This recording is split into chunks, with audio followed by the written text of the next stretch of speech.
Bismillahirrahmanirrahim. Assalamualaikum Bu Timpi. Waalaikumsalam, Uti Sabila. Masya Allah, pada pagi hari ini kembali lagi bersama kita. Di sini saya ditemani atau sedang bermuajahah dengan aktivis UHAMKA, aktivis mahasiswa yang cukup istimewa, yang begitu istimewa. Dan sekarang beliau ini, Bu Timpi ini sedang menjalani proses penyusunan tugas akhir ya Uti, betul? Ya, betul. Oke, kita Insya doakan Allah. semoga rangkaian prosesnya itu diberikan kelancaran, kemudahan, utamanya keberkahan. Amin, amin. Makasih, Ustadzah Billy ya. Alhamdulillah. Ustadzah, bagaimana kabarnya? Ya, Alhamdulillah Uti kabar saya pribadi dan kami di sini keluarga besar Al Furqon sehat, dalam keadaan sehat.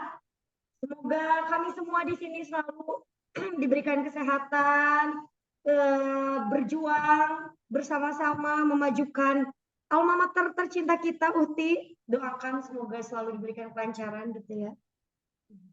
Amin. Doa terbaik selalu ya buat alma mater tercinta. Nah, Sudah Uti, lama Ustadzah ya tidak bertatap muka seperti ini, membicarakan banyak hal, rindu sekali. ya.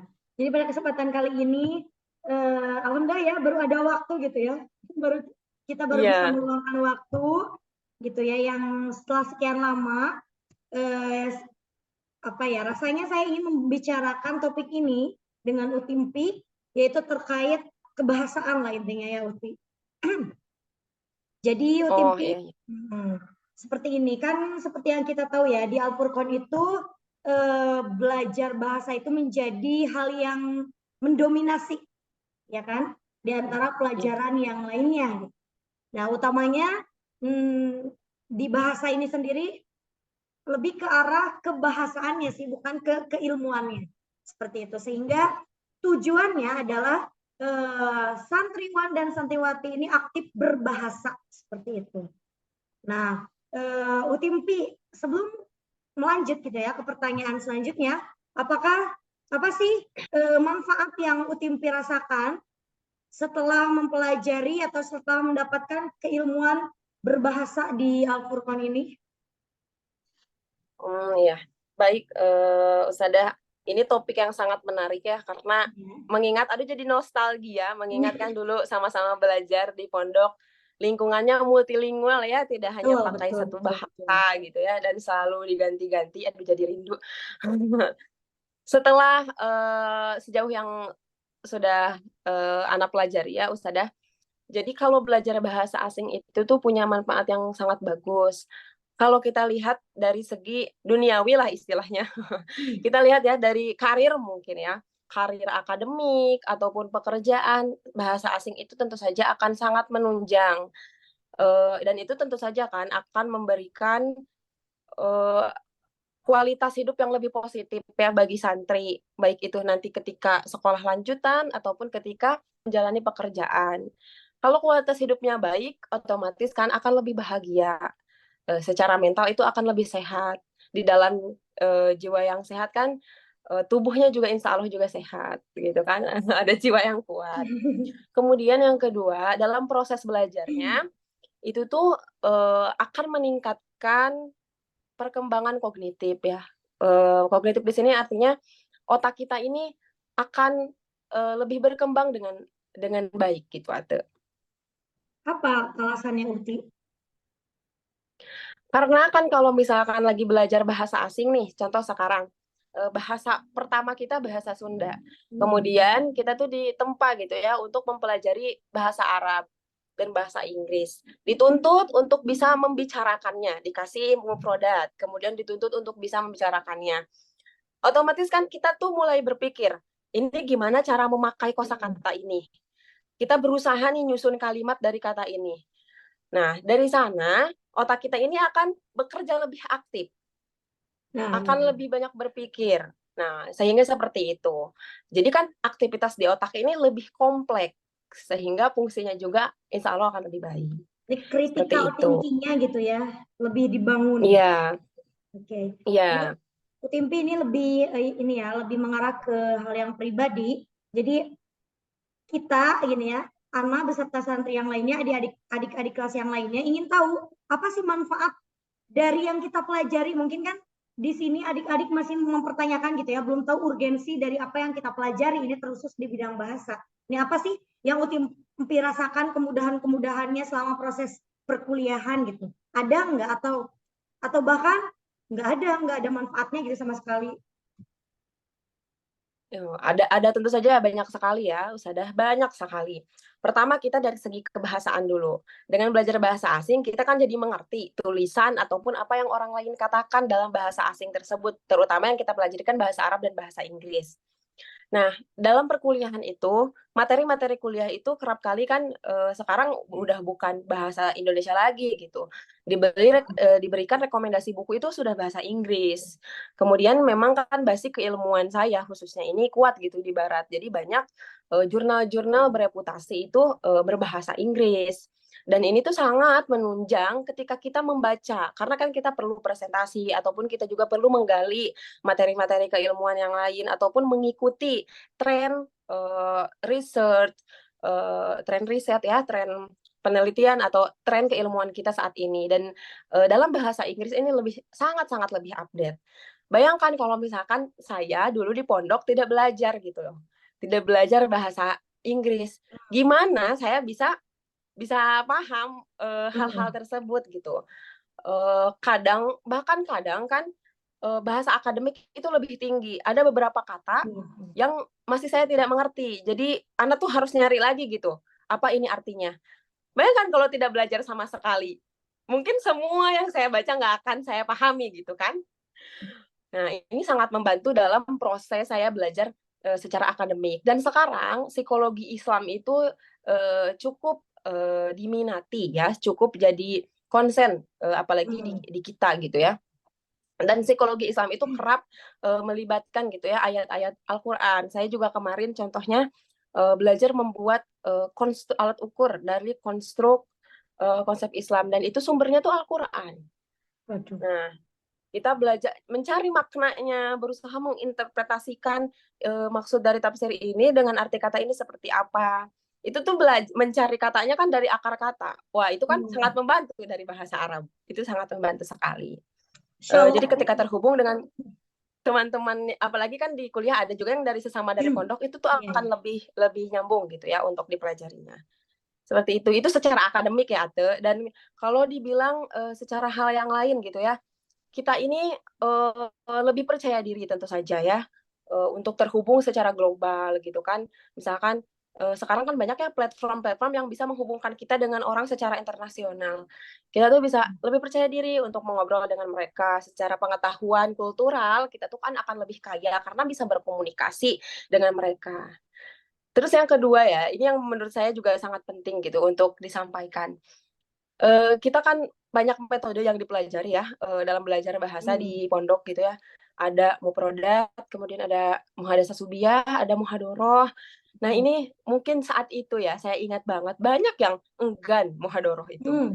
Sampai izin lah dan lain sebagainya. Jika gitu ya, saya bisa kembali ke masa lalu, saya ingin mengatakan gitu kepada teman-teman dulu yang enggan, please gitu, ini tuh jangan seperti itu, ayo kita laksanakan, ayo kita jalani dengan baik, karena ini akan sangat membantu di masa depan. Dari segi kepercayaan diri kita berbicara di depan umum, kemudian cara kita memahami apa yang orang lain katakan, dan cara kita juga menjawab pertanyaan orang lain akan apa yang kita katakan. Apalagi kan di muhadharah itu ada tanya jawab ya, Ustadzah. Itu tanya jawab dalam bahasa Inggris, kalau dipikir-pikir luar biasa, itu keren sekali ya, santri-santri dikritisi, tanya jawab dalam bahasa Inggris. Itu tuh sangat membantu dalam perkuliahan maupun aktivitas-aktivitas non-akademik di kampus. Mendorong kita, cara berpikir kita gitu ya, mendorong cara berpikir, kepercayaan diri, itu luar biasa, sangat membantu sekali, dan saya merasakan manfaat itu. Ya, alhamdulillah, masya Allah, tabarakallah. Ini Utimpi tadi sedikit Alhamdulillah. menyinggung tentang psikologi Islam yang pada intinya itu bermuara di Al-Quran ya, di ayat-ayat Al-Quran. Dan ini saya jadi terpikir gitu, mudah-mudahan kedepannya kita bisa berbincang-bincang lagi terkait ini, kita kupas, kita bedah ayat-ayat Al-Quran. Nah, saya mencoba untuk mengamalkan apa yang telah saya pelajari gitu ya, kita mengupas dari sisi kebahasa Arabannya nanti, dan Utimpi mengupas ayat ini dari sisi psikolognya. Waduh, Utimpi semakin memberikan banyak bahan ya untuk kita bahas ini. Iya, Masya Nah, Allah, mudah-mudahan ya, Ustadzah, iya. biiznillah. Kemudian gini ya, Utimpi, selama yang saya perhatikan gitu ya di pesantren, jadi ada beberapa anak yang konsen konsen di bidang kebahasaan itu di kelasnya, dalam akademik di kelasnya itu relatif paling dominan, paling muncul. Nah, di sini saya ingin konfirmasi dari sisi psikolog, apakah ada hubungannya gitu orang yang menguasai bahasa, orang yang pintar di bidang kebahasaan itu cukup berpengaruh. Maksudnya, apakah berbanding lurus dengan orang yang pintar di bidang akademik seperti itu, Timpi? Oh, fenomena yang menarik ya, Ustadzah, dan kerap terjadi nampaknya itu dari tahun ke tahun seperti itu. Sebenarnya saya tidak bisa menjawab langsung ya, Ustadzah. Misalkan, ya memang ada hubungannya karena itu diperlukan juga penelitian dan sejauh ini saya belum juga menemukan. Mungkin saya juga perlu membaca lebih banyak untuk menemukan apakah sudah diteliti atau belum. Tapi apabila kembali kepada obrolan kita ya, Ustadzah, ini tuh ada dua kemungkinan ya. Kalau dari apa yang saya pelajari gitu ya dalam psikologi itu ada dua kemungkinan. Kan ada yang bilang kalau kemampuan salah satunya kemampuan kecerdasan kognitif itu adalah genetik. Ada juga yang bilang kalau misalkan itu tuh dapat dibangun. Nah, atau keduanya gitu ya, timbal balik atau dipengaruhi lingkungan dan lain sebagainya. Pertama, ketika kita katakan itu adalah genetik, berarti anak itu memang sudah punya kapabilitas kognitif yang mumpuni. Jadi dia belajar bahasa oke, kemampuan akademik oke. Jadi keduanya berjalan dengan baik karena memang mungkin secara bawaan dia tuh sudah mampu.